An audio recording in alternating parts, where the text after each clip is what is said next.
and welcome to the Your Food Matters podcast. I'm Dr. Sue Kleiner. I'm here with my great friend and colleague, Erik Bustillo. Hello, everybody. Hey, Sue. Hey, Allie. Hey, Erik. And Erik said hey to Allie. We have a special treat for you today. We have Allie Gilbert here. She's going to talk about men's health.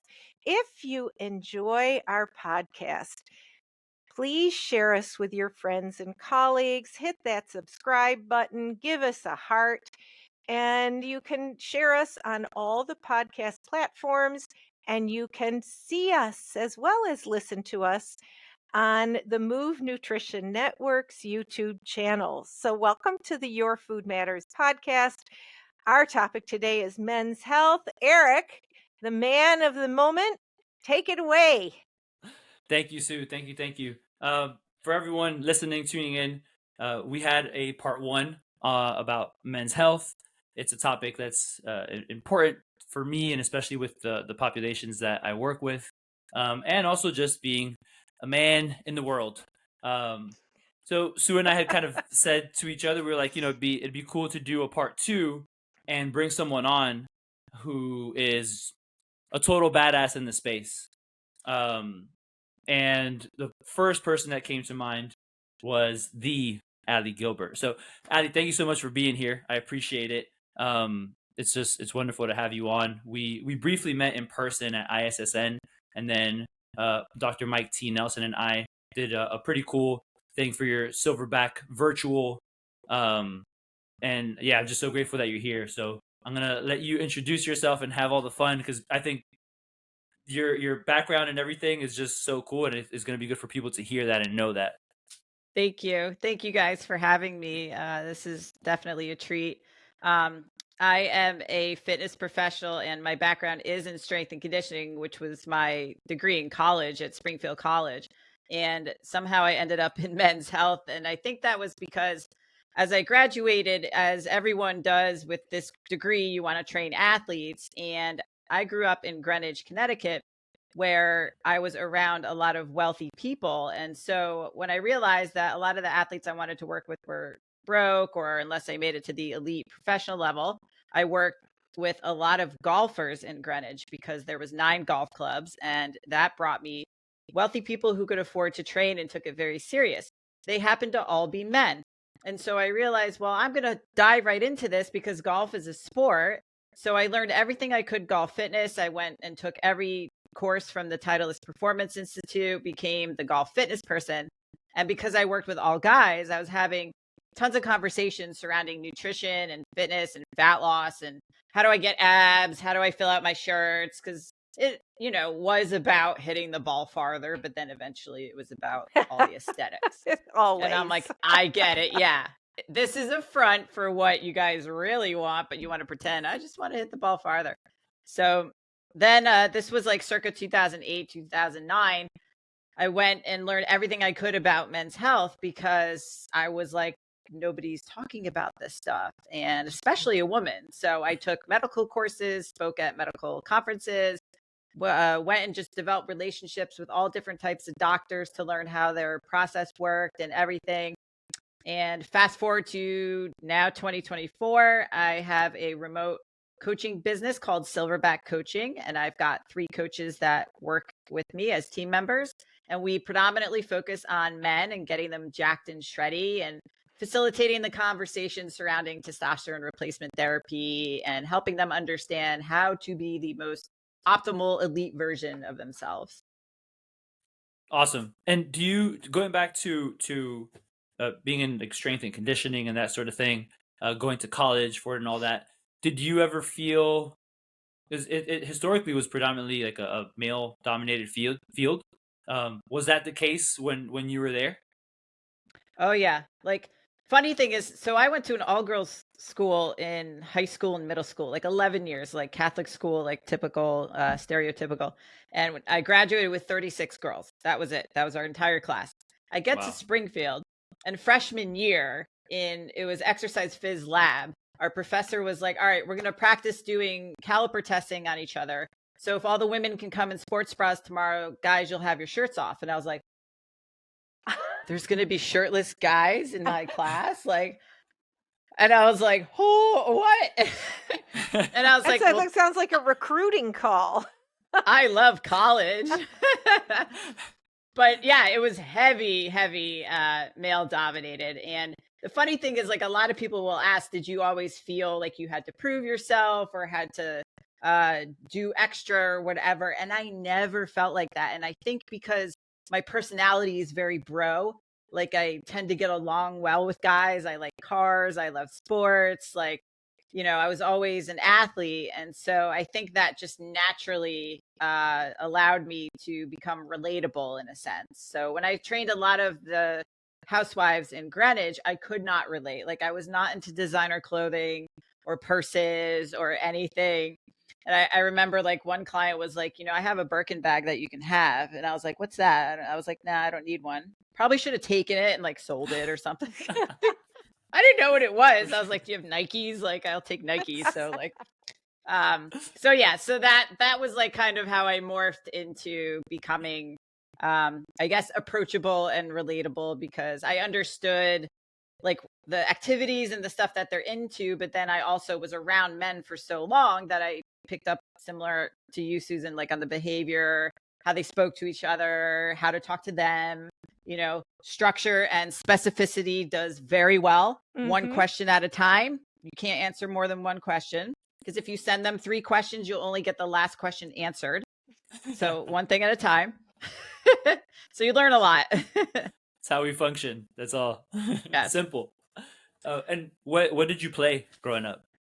I played soccer, softball, basketball, competed in cycling, and in college, I played soccer all 4 years, and I played softball 1 year, just because Nice. I didn't really like doing the doubleheader thing. I'd rather play spring soccer, so I'm stuck with that. Okay, gotcha. Awesome. And final question about sports. Do you have an NFL team?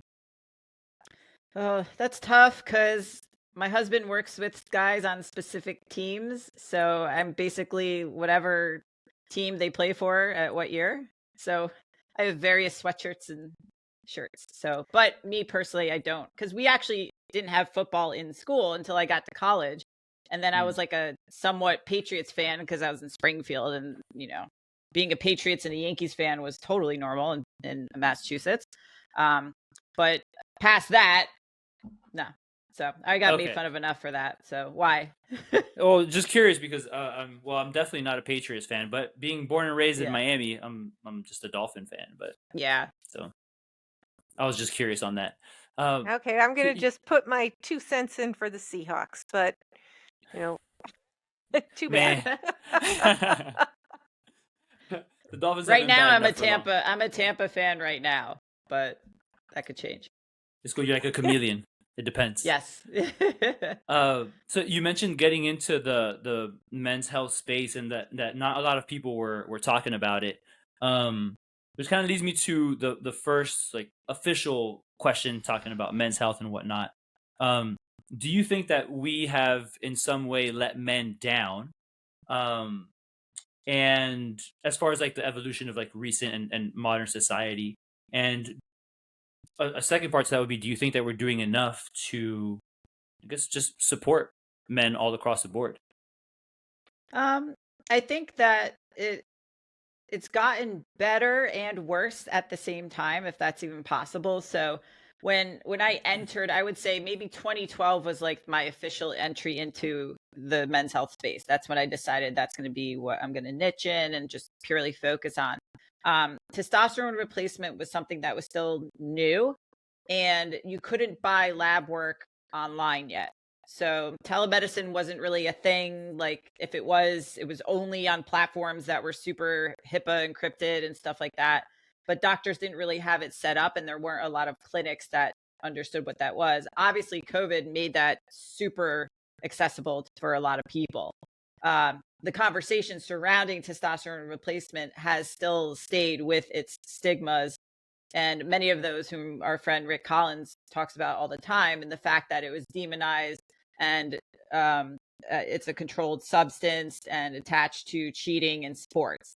So that has carried itself, that stigma has been attached to it ever since. And so many men feel very similar, that if they go on testosterone, they're cheating, they're doing something wrong. They're not even, there's guys that don't even know it's legal.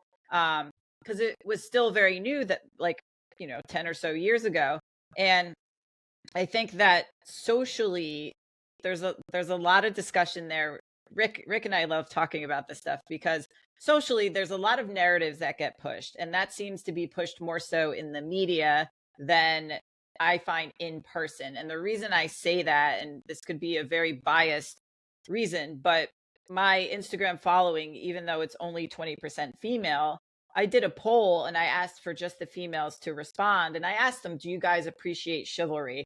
Do you guys, like, are you okay if a man holds the door open for you, or do you like freak out? Because apparently there are women who are like, no, I can hold my own door, open my own car door, stuff like that.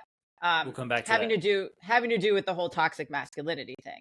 And then subsequently, I also asked a lot of the men who are my colleagues, do you feel paralyzed in some ways about complimenting women, about talking to women in certain ways? Because men tend to started to feel lost as to their role in society as women became very big in careers and started becoming more independent and stuff like that. And I think post like the Me Too movement and other things have created now different social narratives that I'm not sure how they play out in person, but it seems to always be surrounding social media. And I think that doesn't get talked about enough, because there are guys who have said, like, I'm afraid if I compliment you, Allie, that I like your gray sweatshirt, you can turn around and say that I'm a creep, or, that's weird and stuff like that. So I think that suppresses a lot of what a man is about, which is confidence and taking the lead. And a lot of the things that are talked about when it comes to being masculine are now socially calling for suppression in some way. And that can trickle all the way down to pharmaceuticals, where men are being made to feel wrong about considering testosterone replacement, and wrong to want to exemplify what it means to be a man, because being a man now is looked at in such a different way in society. So I know that was like super deep, but No, I think that's it's really, I think it's attaching it to social media and the news.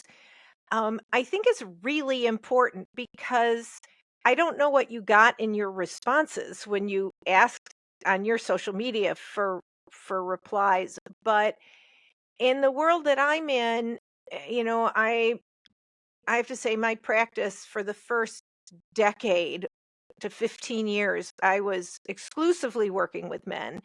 And then ever since, I actually started to work probably 60-40 female to male, because I felt this, huge vacuum in the care for female athletes, and got very involved with that. And I think that on a one-on-one basis, people who are heavy, who get their information from social media, are experiencing this more than people who are not so social media connected, perhaps not as much in their own lives. Um, but but the thing that I'm more interested in is the stigma around hormone replacement, because it's the same with HRT for women, right? yeah. Um, Women who choose, in fact, New Year's Eve, I was with, there were three couples together, and one woman has, we're in our 60s, and she is still on HRT, and she has a medical history in her family for doing it. There's Alzheimer's in every woman in her whole family, and this estrogen replacement therapy, which is hormone replacement therapy, estrogen replacement therapy, may not be good for certain, risks of certain medical conditions, but certainly for Alzheimer's looks pretty darn helpful. And so, but everyone she knows, when they hear that she is, because today it's sort of like, oh, for some number of years after menopause, that at some point you should stop it. And she said, I am never going off of it. And she finds a stigma herself experiences it from her friends, her female friends, who say, you shouldn't be taking that. That's bad for you. Almost like, not like it's cheating. But the other thing is, she says, and my skin looks so good and I look, 'cause so her, her, she is also experiencing this stigma around hormone replacement, even though she's got appropriate medical reasons, perhaps. I mean, it's her decision. Yeah. It's a very personal decision, and she likes the way she looks and she likes the way she feels. And so it just dawned on me that I'd never put it together, that what is it about hormones? It's so weird, right? And that's actually partly why I'm very open about it. Talk about being called names and stuff for cheating. I'm open about being on testosterone. I talk about I'm being on progesterone, but everyone seems to focus that I'm on testosterone. And of course, I look the way I do because I'm on testosterone. It can't be weightlifting since I was 15. It can't be dialing in your No way. diet. It's only the Right. hormones. Right. None of that That's the works. only thing. Only hormones No. work. Yeah. Only. So it's quite entertaining that the amount of trolls that I get saying that I'm on tren and like man doses of testosterone and all that stuff. Listen, I like being jacked. Like guys will be like, I don't want my wife to look like you. That's fine. She doesn't Right. have to. Like, I don't care. Why do you have to tell me that? Like, it Right. doesn't Do I have to anything. consider your feelings for how I'm going to take care of myself? There's that Yeah. masculinity thing. But yeah, they're literally like, they feel so compelled to offer their opinion on what I look like, a complete stranger that they don't know. So anyway, but I'm still open about it because the majority of people who do say, hey, this helps not only my wife, but this also helps me to realize that people still don't understand hormone replacement, but also that it is very common and it is very safe. And of course, there's all those misconceptions surrounding that because people will be very dismissive of things they don't understand. And what also happens too is that there's that jealousy factor, similar to if somebody changes their lifestyle and starts working out. Their circle of friends is going to get triggered, or at least somebody in that circle usually does, because someone is doing something that they're not willing to do. So if your friend is looking better, feeling better, doing all these things, then that's going to eventually, someone's going to get upset because that's not something they're willing to do or confront or something like that. And men face that too. They just don't talk about it as much. So they want to be more secretive about it because there are those stigmas, and it's understanding, well, what are they actually up against? So there's all those myths and misconceptions surrounding the safety of testosterone when it actually is one of the safest things men can go on. And a lot of research has been shown refuting the heart attack scary stuff and the strokes and the cancer, and how there's men with active prostate cancer who are on testosterone replacement. And I'm not saying everyone who has prostate cancer or a history of heart disease to run to testosterone, but finding a competent practitioner who understands what your personal risk is crucial versus a GP or any random clinic, which we have to use those people for what they're great at. GPs are great for family medicine if you need a Z-Pack or if you have a cold or something, whatever. But people who actually are in hormone replacement day to day, they are involved in what the new research is saying. And it's mind blowing, even to some of the practitioners who are still talking about some of the older research. And so when guys understand this now, that it's not so scary, and then they actually might have a higher quality of life, then they realize all the benefits. And it's not until those benefits come, then their friends start really asking instead of maybe becoming insecure about it. But it's just so weird that it's just a hormone. I don't know why it's so scary. No one loses their mind when you're taking like a pharmaceutical pill that could have you in a coma with explosive diarrhea. Right. But No one testosterone bats an doesn't eye. call that.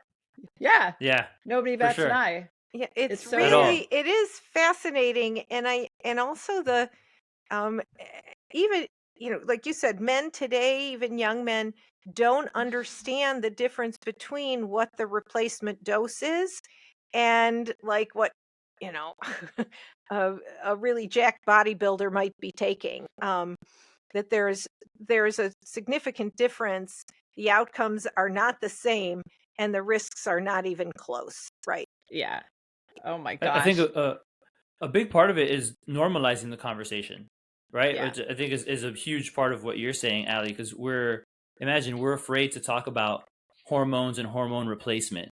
Well, if we're afraid to talk about that, then are we ever really going to be able to talk about longevity and, living as well as you can for as long as you can? The I can't help but think, especially from a societal standpoint, because sometimes I get weirded out when people say like the whole toxic masculinity thing, and I'm just kind of like, I can understand that some guys will be complete idiots if if they're like, oh, a guy's crying, oh, he's such a bitch. Okay, Yeah. we have our reasons. Everyone is allowed to cry if need be, right? But then there's also a part where like, we're feeling like a man and masculinity in and of itself, where like feeling like a protector of the family and the people that I'm with. Like I'll always feel that kind of thing, no matter what. Um, but then from a body image standpoint, I think it's quite fascinating because we like even like if you look at action figures, what they maybe used to look like to what they look like now, they went from I don't know whatever normal looks like, and now it's like what Ronnie Coleman used to look like times seven. You Yeah. know, the ideal body image has become this thing. I mean, I'd say for both men and women, I think it's gotten so skewed.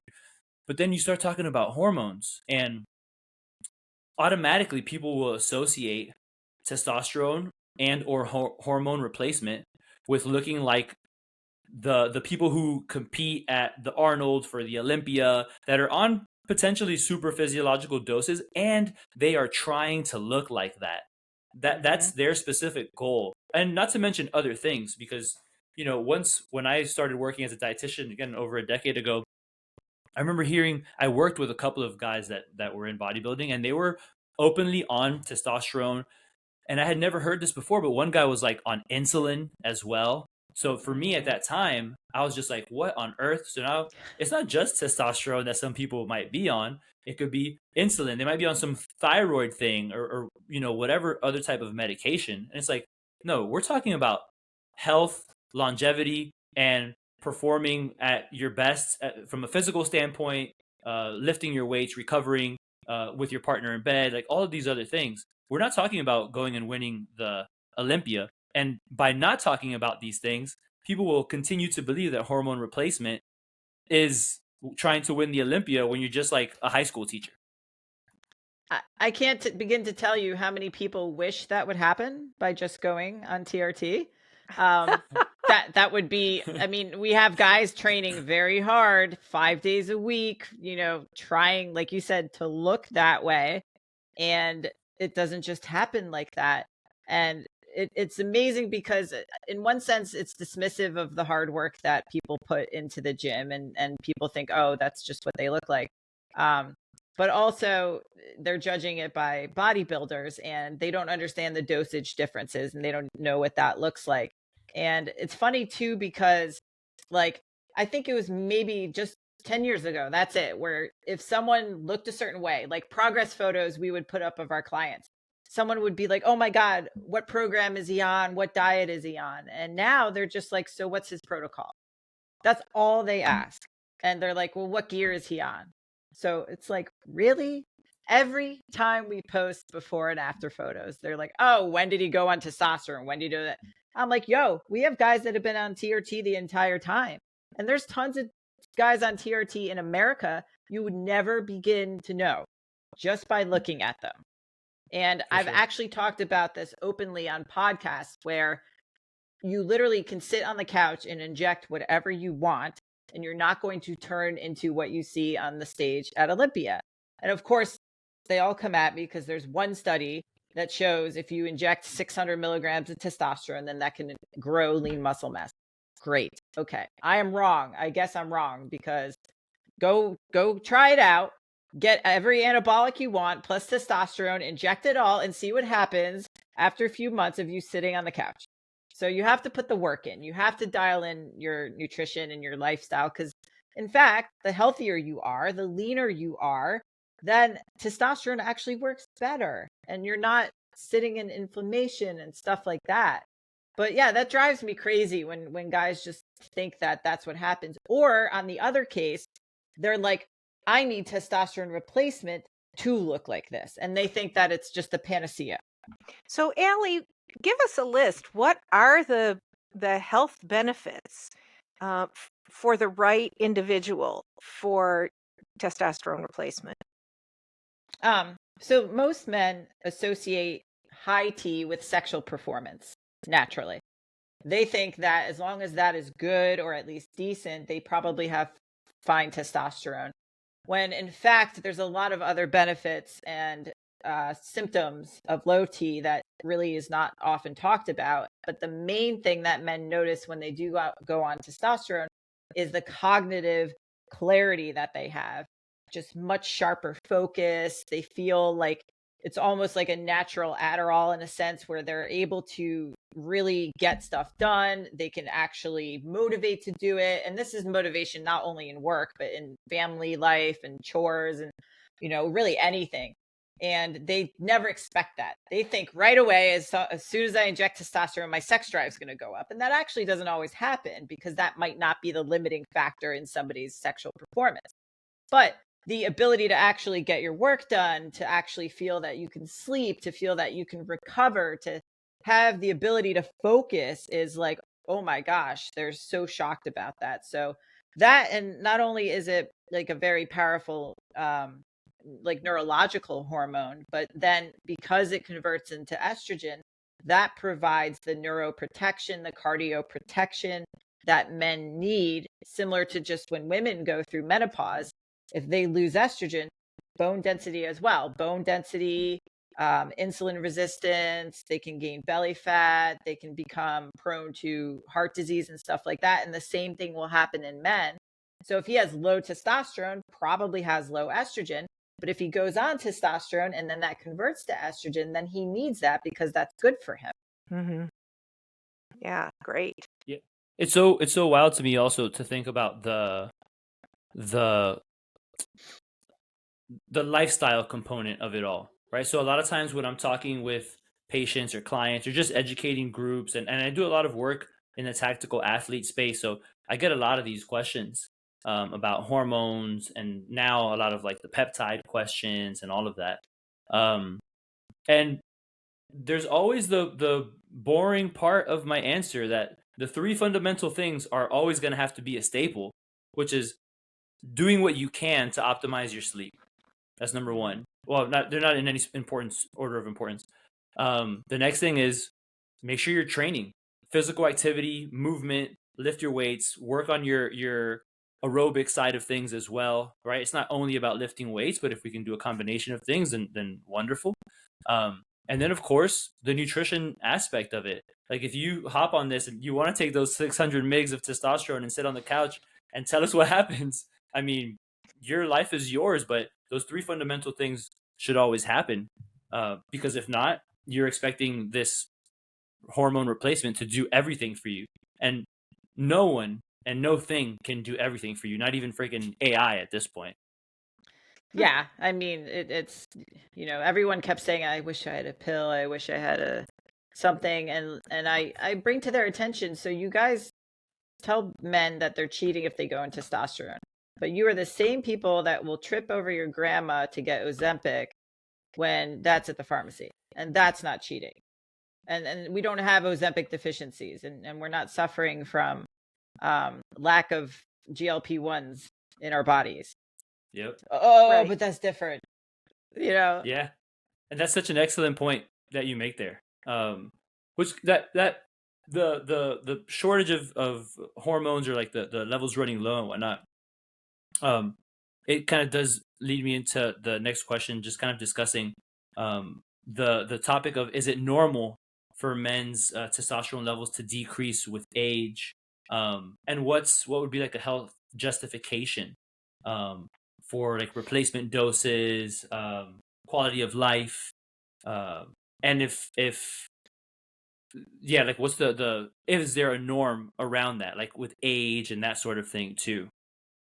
So with age, yes. So basically when men have low testosterone, it's a resultant factor of several different things.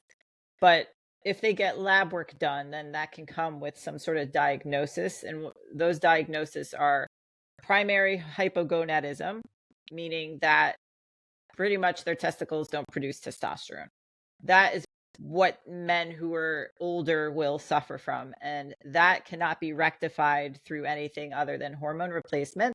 And then there's secondary hypogonadism, which is most of the guys that we're seeing nowadays who suffer from low testosterone due to the signal disruption from the brain to the testicles.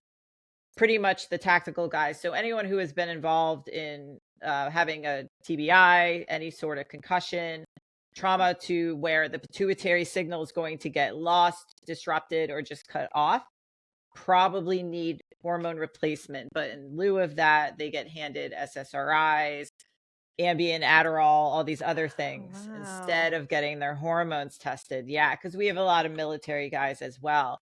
And that is also something many younger guys deal with too, because they're stressed out. Everyone's so stressed out.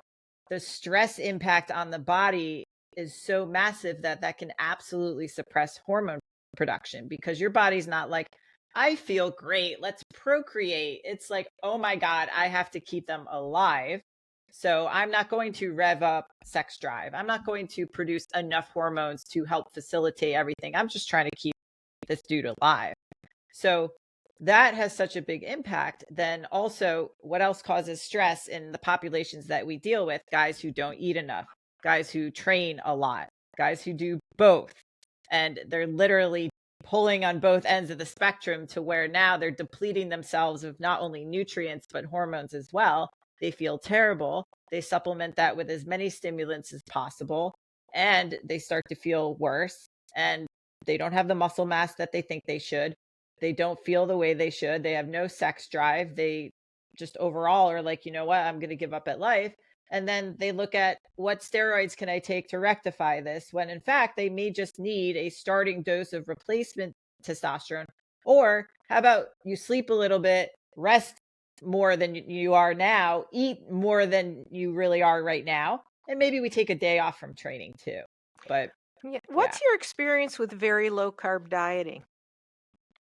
So we've had a lot of guys come to us on very low carb. And I think when CrossFit became really popular in like what, 2009 is like it started to really explode.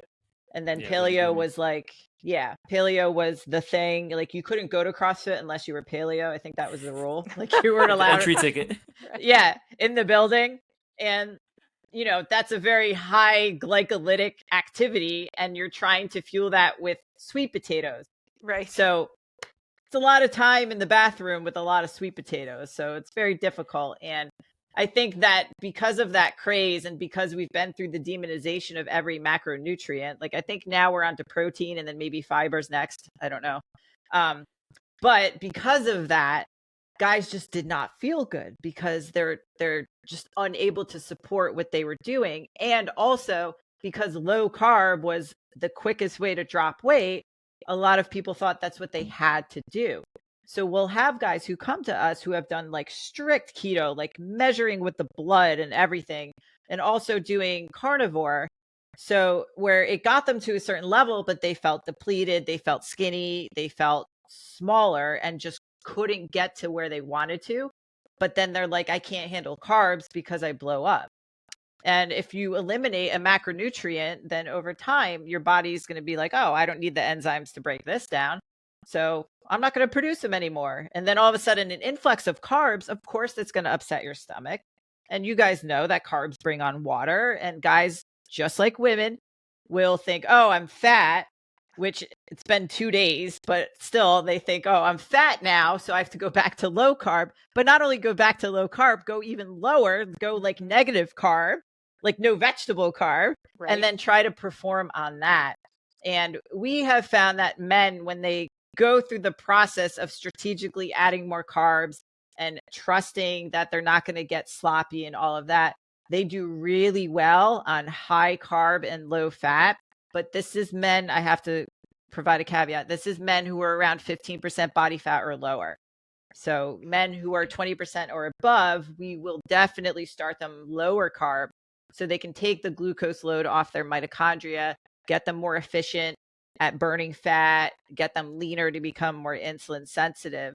But the leaner guys who try to go super low carb, we don't find it works as well. And again, super low carb or low carb can be different for everyone. Some people that's 200 grams, some people that's 500, some people it's 50. So I think it's very contextual. But for the type of training they want to do, the look that they're going for, to have the hard look with the glycogen fueled up in the muscles and everything, they tend to do better on higher carb with a little lower fat. For sure. And it almost sounds like there's a little bit of metabolic flexibility that you're kind of helping out with there. So Yes. I've learned a lot from Dr. Mike, as well as Luke Lehman, who is my coach as well. He's been my coach for 6 years. So a lot of our coaching, like I coined it GPP for TRT, because it's basically similar to the continuum that Luke uses. So if a guy's body composition is 20% or above, we go low carb, very high aerobic approach. And then that goes through a continuum of hypertrophy and then a little bit higher carb, strength, all that stuff. And it just makes it a very easy way for people to navigate their starting point. Because Right. as you guys know, it's like something is different or bad or good every single day. And they get so confused. And it's like, hey, can you see your abs? No? Okay, we're going to go this way. Do you have visible abs? Yes? Cool. We'll go this way. And it just makes it more black Yeah. and white, even though it's a little contextual, obviously, for everybody. But at least there's a starting point. for sure. Yeah, I like that. And speaking of that, do you think that based on your experience and things that you've seen with clients and any research studies that you've seen, um, should training change with age? And with that, should someone's diet also change if and when they get on hormone replacement? So we actually get that question a lot, like, but guys will phrase it as to what's the best way for fat loss on TRT. And I understand what they're saying, but I also don't want them to confuse the fact that like there's this dramatic difference that if you're on TRT or not, because there really isn't.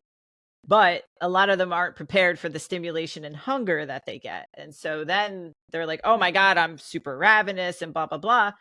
And it does help with insulin sensitivity. So they probably are going to be okay with a little bit higher carbs than maybe they were before. Very, again, individualized. But I just say, hey, listen, your appetite might go up. Your body will probably be able to use the food a little bit more efficiently, but that's only if you're staying dialed in with your training and everything. So then they understand. And we've had guys in their 50s, 60s, 70s who are power lifters or have lifted a certain way for a while.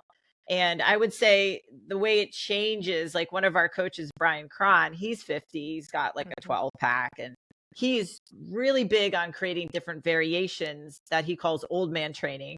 So maybe instead of like a shoulder press where your palms are forward, we switch to neutral press or a landmine press or a Viking press where it's in front of you a little bit more. We're not forcing the shoulders in positions they don't want to be in. Again, with someone's training history and age, like if they like deadlifting, cool. If they've been afraid of it, there's always going to be that subconscious fear. But I mean, at my gym, there's a guy, he's 75 and he's an Olympic lifter. And I was doing snatch grip deadlifts, and apparently that's like rare these days or something. And he was like, do you Olympic lift? Do you compete? And I'm like, no.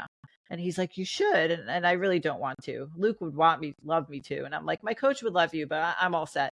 And he was talking about how he competes and all this stuff and like deadlifts. And the guy walks around, he goes from deadlift to the bench and he's pushing weight. And it's impressive. And he's had every injury in the history of Earth. And I'm like, dude, you're still getting after it. That's awesome.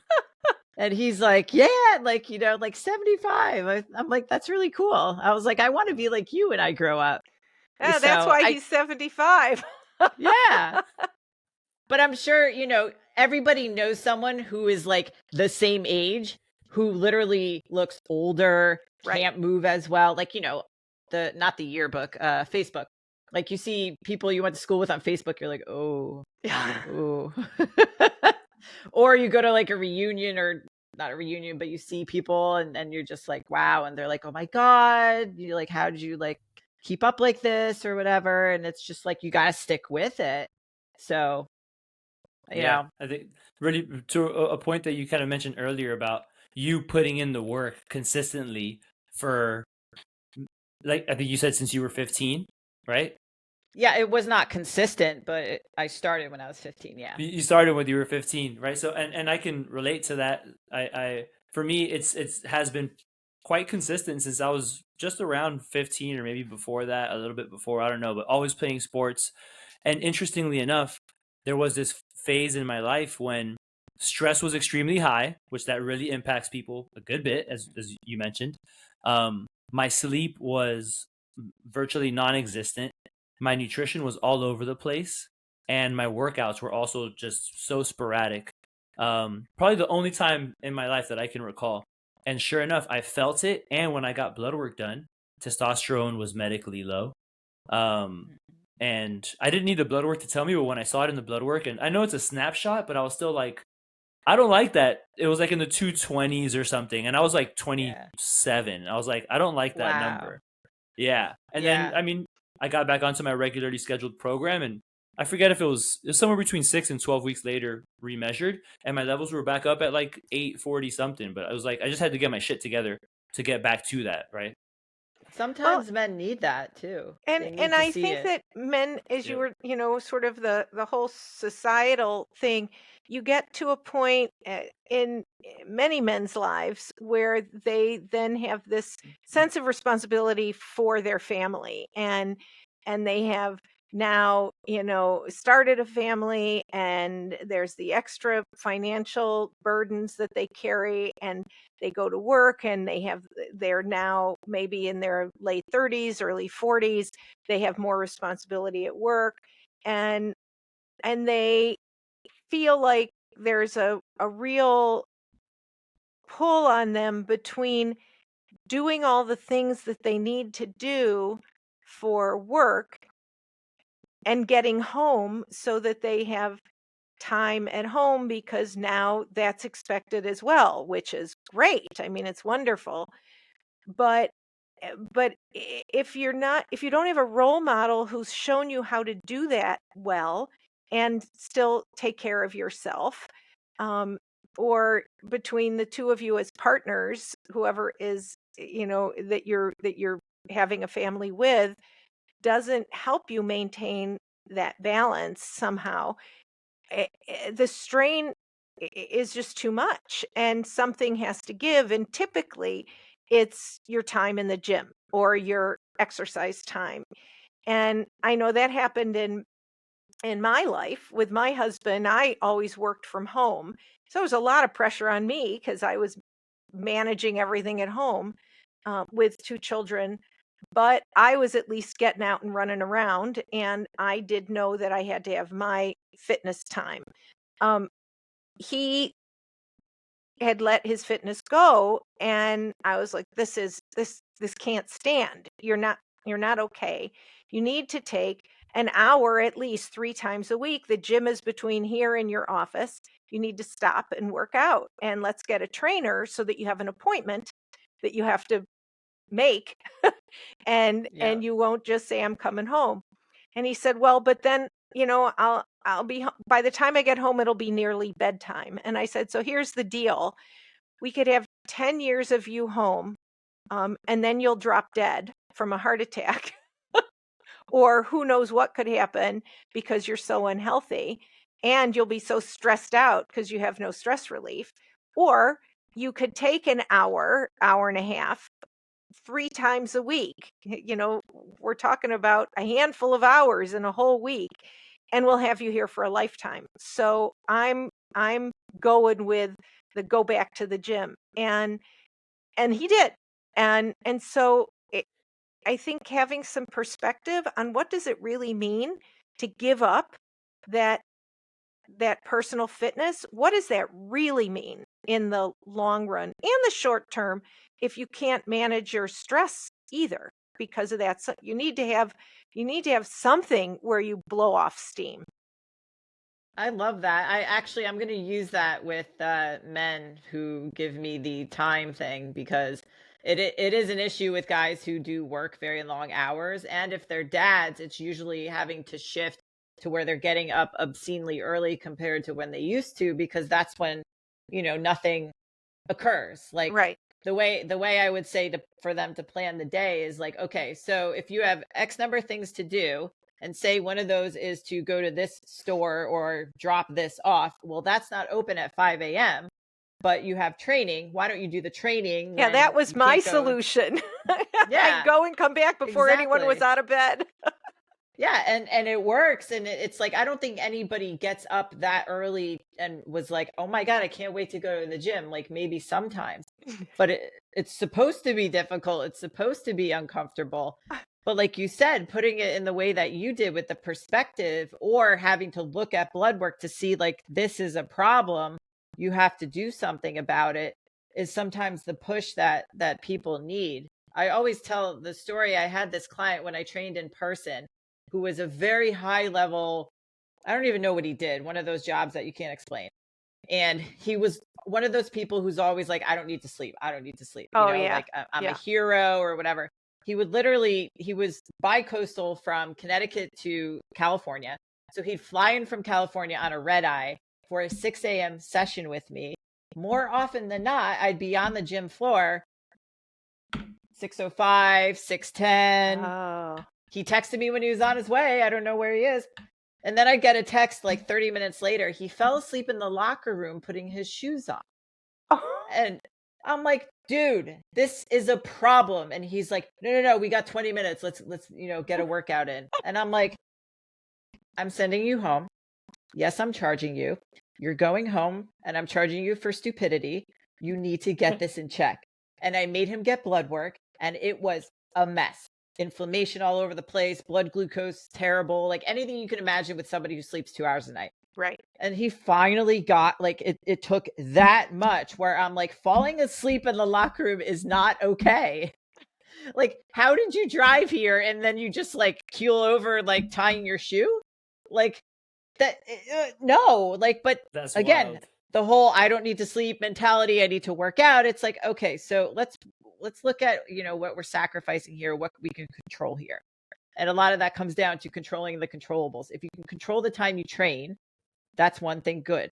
We can control food pretty much to most extents. We can't control our children. We can't control work stuff all the time. We can choose how we react and how resilient we are. And so the healthier you are, the more resilient you're going to be to these types of situations. You're not going to be falling asleep in the locker room. For sure. Yeah, really well said. And hopefully he got his act together and has maintained that throughout I his hope life. so. I haven't talked to him in a while. His name was Eric too, by the way. So poor shout out to representation Eric. of Eric's. Eric with the C though. So Oh, Well, that was the I problem. don't know. yeah, That that's was a definitely problem. the problem. For Yeah. sure. All right, Allie. So a really quick lightning round here for you. Can scared. you? No, nothing to be scared of. You're a pro at this. Debunking just 3 common myths about men, be it hormone replacement related, training, diet. Just 3 things that you could answer in like less than a minute, kind of thing. Okay. Does anything come to mind here? Oh, you asked me this beforehand, and I was like, what does this mean? So most of it, like with the men's health stuff, is the bigger rocks with testosterone replacement is heart attacks. So I would say whether you have a history of heart disease or you think you're going to get a heart attack, it does not equal going on testosterone is going to amplify that or create that. That is definitely something to explore if you're at the point where you need TRT. Number 2, TRT does not have any causative studies of prostate cancer.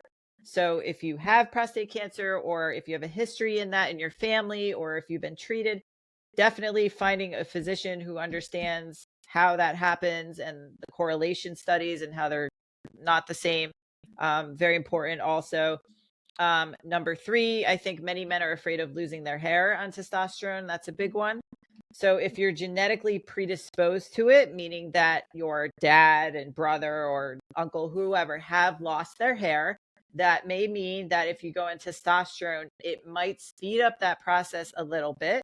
But just because you go on testosterone does not equate hair loss.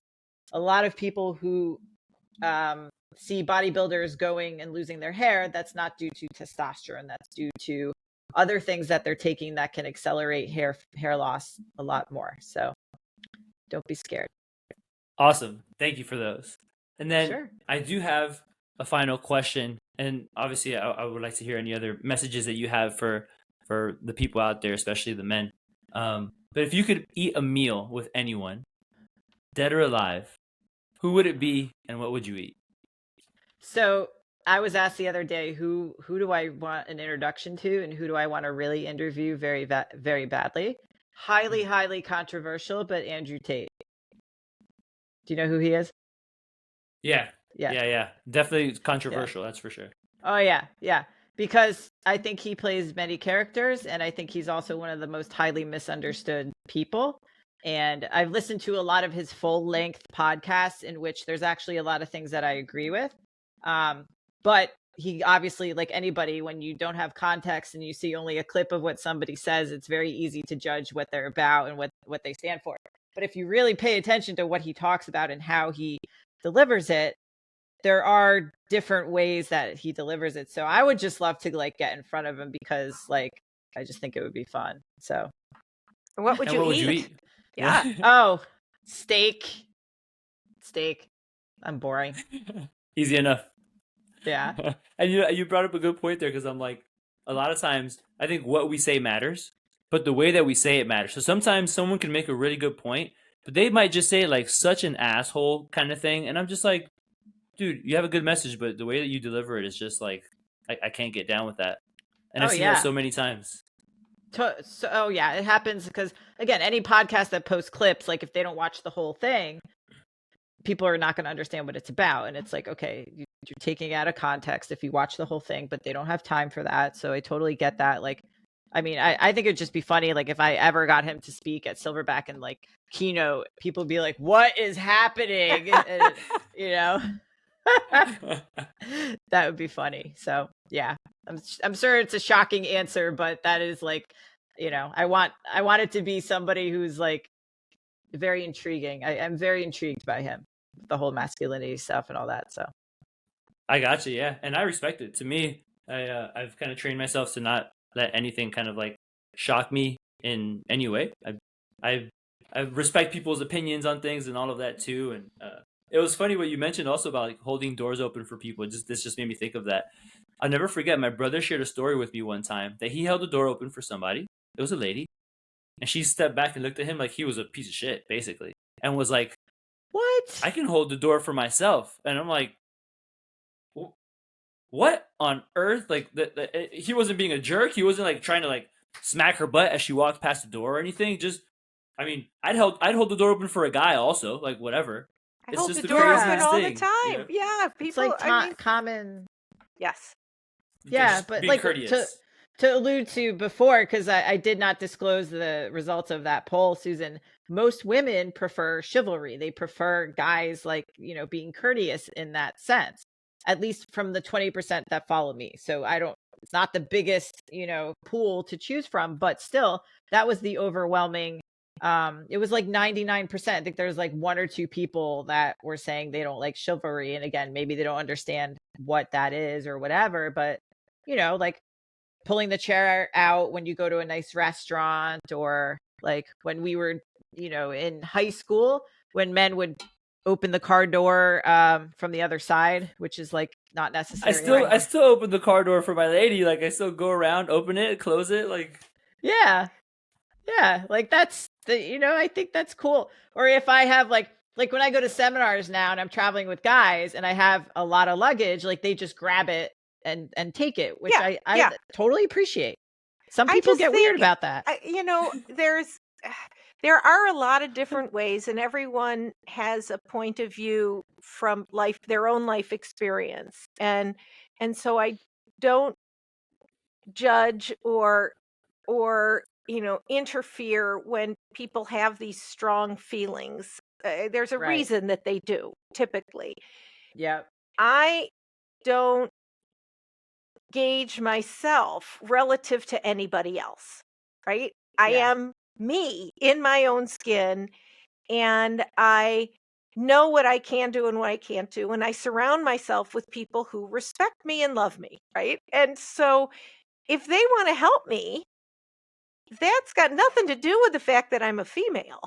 That's Yeah. that I'm a human, and I have, friends of all genders, all spectrum across the gender, where we respect and help each other all the time. And so I think that but that's my life experience, and that's my ability to see the world out of my eyes and with my feelings and emotions. And I know that there are people who have not had that experience that I have had, and have suffered through different things that I have either ignored or not suffered from, or been oblivious to, who knows. But um but I it these are a little bit difficult times. I think particularly for people who are, older than 30, like trying Hmm. to gauge where you fit. And I think for me, and the people that I know and that I surround myself with, just do what's natural and apologize if even what you thought your intentions um was not how it was received. I guess Yeah. that's the for me, the way I've navigated the world the best. I like that. I appreciate that too, because yeah, you would want people to be courteous, not because of your gender. Like, that's how I feel. Like, oh, this is a very respectful person, stuff like that. I would never look bad on it. So I like that perspective too, because it is a very weird time right now. And I think like somebody like Rick Collins, who I call him like he's like the stereotypical Renaissance man. Hmm. Like there's not a lot of men like him, who just exude man. Because of his age and stuff. Like it's a generational thing Right. too. And there's a lot of different reasons that obviously we're all a product of our environment growing up, and childhood traumas and all that stuff. So obviously that can play into how people develop as a person. So socially though, I just get very intrigued about a lot of these concepts and narratives because I want to understand them. It's similar to Andrew Tate. Like I want to understand him. So I should like go interview people on the street for TikTok or something. Like Well, probably go viral. and I think it's great to want to talk to understand people, right? I mean, Yeah. I don't need to talk to somebody who well, Eric and I talk together all the time. We think a lot alike, but how do you learn and understand if you don't speak to people who don't think the way you do? And I think that's, we get really sort of deep into the polarization of society. If we don't speak to each other, we can't there's no way we can understand each other. Yeah, For sure. that's Agreed. true. Yeah, Well, I think definitely. that we've hit that point, Eric. Yep, I think it's about that time. Allie, any final messages, takeaways, and also where can people find you? A little something about the Silverback Summit. Yes. Find me on Instagram. It's where all my content is at the Ali Gilbert, ALI. And also look out for posts on the Silverback Summit, which is my men's health event. That will be this November in Arizona. Dates to be decided soon, but we will actually be running 3 virtual events this year as well. So people will keep an eye out for that. Those will be themed, different aspects of the men's health world. Everything will be typical Ali G, very raw, unfiltered, hopefully funny. So yeah. I think often funny. Thank you. I appreciate that. For sure. For sure. I smile a lot when I hear podcasts that you're on and featured on and all of that stuff. I'm like, yeah, Allie's got it. Oh, good, good. That makes me feel good because you never know. Like it's just you and the 2 hosts, unless people tell you, Mm-hmm. So For sure. or if it's Agreed. posted. Yeah. Thank you guys. Well, Awesome. thank Thank you you, Allie. so much, Allie. This has been great. I'm looking forward to meeting in person again. in the Yes, future. yes. And Erik, have a great time wherever you're going to be off to. You're always either coming or going from somewhere. Yes, thank I, you. Thank you. I Thank know you. that life. And Yep. to everyone out there, thanks for listening in. Please share us with your friends and colleagues. And we'll be on next time with Your Food Matters. Take care, everyone. Bye all.